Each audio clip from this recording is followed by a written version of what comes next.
Hi everyone. I just want to come in really quickly and give you guys a tool that I'd forgotten about that I've been speaking with people today about during my one-on-one sessions. And there's one secret to leading people and the secret to success that is very valuable. I'm sorry if you hear my dogs like playing in the background. They're just stalky and have to sit in my office with me.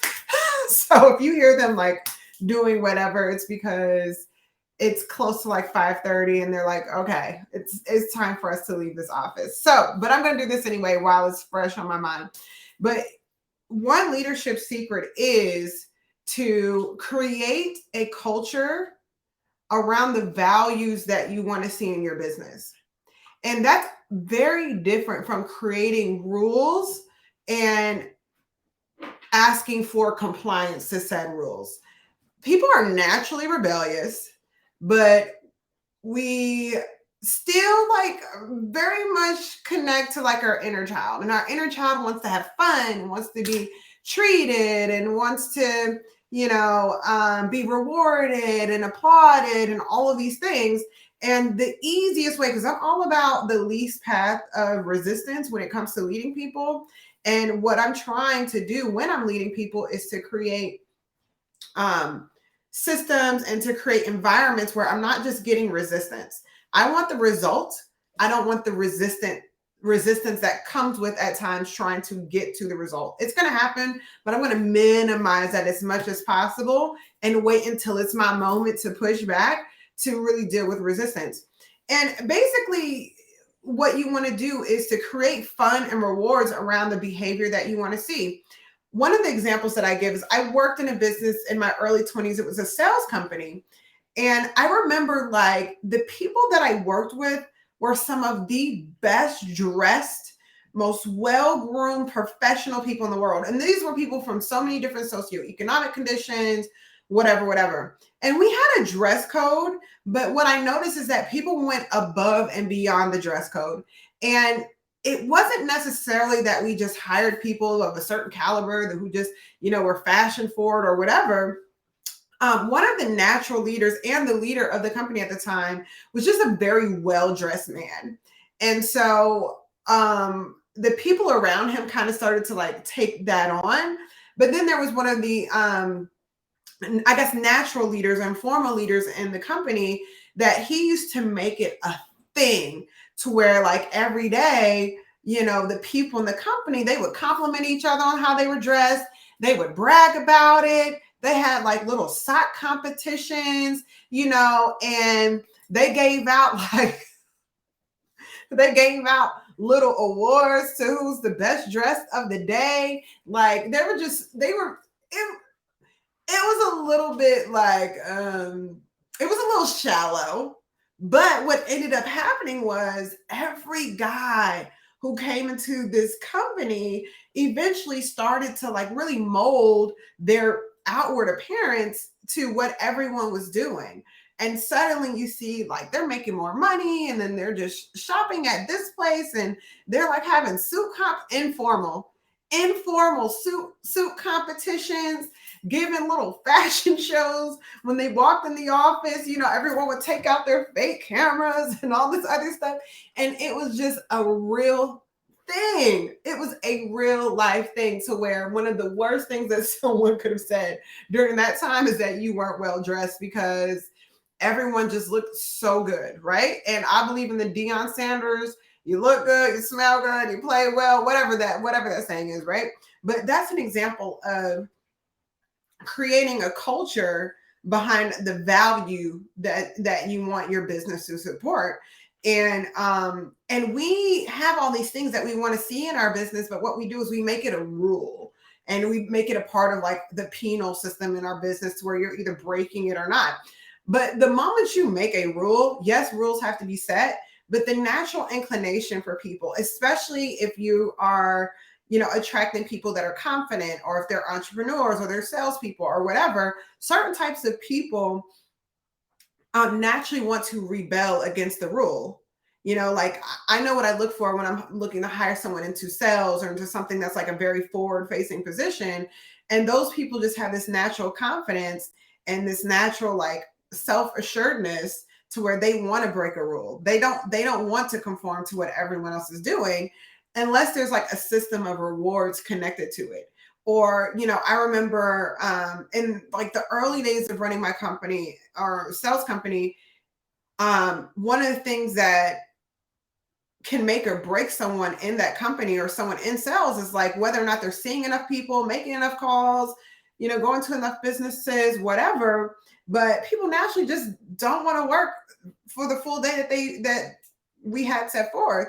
And so what I would do was have like really, really fun events that happened after work. And I just timed it to where it didn't make sense to go home or leave early. It was just like, hey, you know what, this event is going to happen at like 6:30, whatever, or whatever the time was. So I might as well just do what I need to do, make the money that I'm going to make, and then just stay that entire time until I hit it.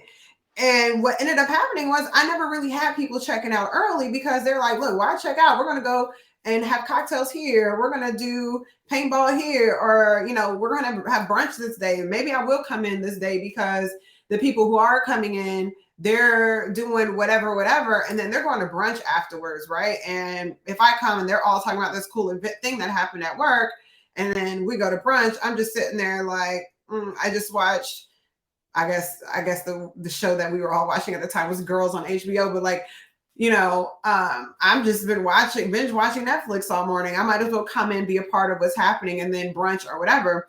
And I'm saying that to say like a leadership hack is just creating fun and creating a culture around the values that you want to see, instead of just making it a rule. And then once you make it a rule, you have to like shame and coerce people, into following said rule, versus making it to where it's like, oh my gosh, when we like, and it's like an unofficial rule, like when we do this, this happens. Another great example was I used to have breakfast really, really early. And people, and it was like maybe on Wednesday mornings or something like that. But and there was like this breakfast spot that I loved going to. And my thing was, if someone came to the office super early that day to meet with me or whatever, I'd take them to breakfast. And if we were late for the meetings or whatever, like it doesn't matter, you're with the boss. So let's just go have breakfast, do what we need to do, whatever. And it was double for me because people got in the habit of coming in early, because they're like, okay, if I can come in early to have this like really, really great breakfast, then I can come in early anyway. It didn't feel like such a sacrifice. And eventually people just started coming in early all the time. And then, I'd have like muffins in my office or like just little fun things going on, and to where people just wanted to be around. And so use that for your advantage. Like whatever it is that you want to see, whatever values you have in your business, like create a fun culture around it, and don't make it to where it's so much of a rule or like a penal, or a penalty for not doing it, because the goal is to manage the levels of motivation that are around you, not to manage people's behavior. Like me managing someone's behavior is really exhausting. That's babysitting. If I want to do that, I'd be like in a daycare, or God bless school teachers or what have you, right? Because a lot of the issues there is managing people's behavior and conduct. I don't want to do that.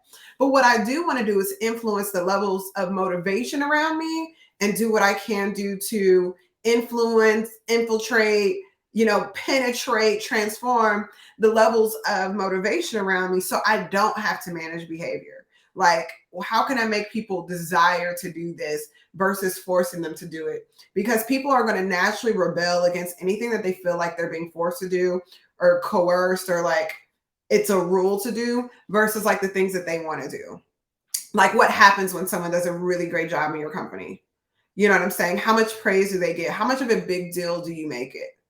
When someone makes really, really good grades, like, I'm sorry, but it just like, yes, they should do that and it's their job, but it's a lot easier for me to manage their levels of motivation of wanting to do it than trying to force them to do it. Because forcing them is going to take energy from me and from them, right? Like I remember my grandma used to say, this spank is just as hard on me as it is on you. And it's true. It's so much energy to do that. Sometimes it's necessary, but it's not necessary all the time. And I fall back on, or it's my last resort to do the things that take away my energy and yours. Because now we're just sitting here looking at each other tired, and it's really hard to manage the relationship from there. And think about it like this: like your parents can punish you because you can't replace them.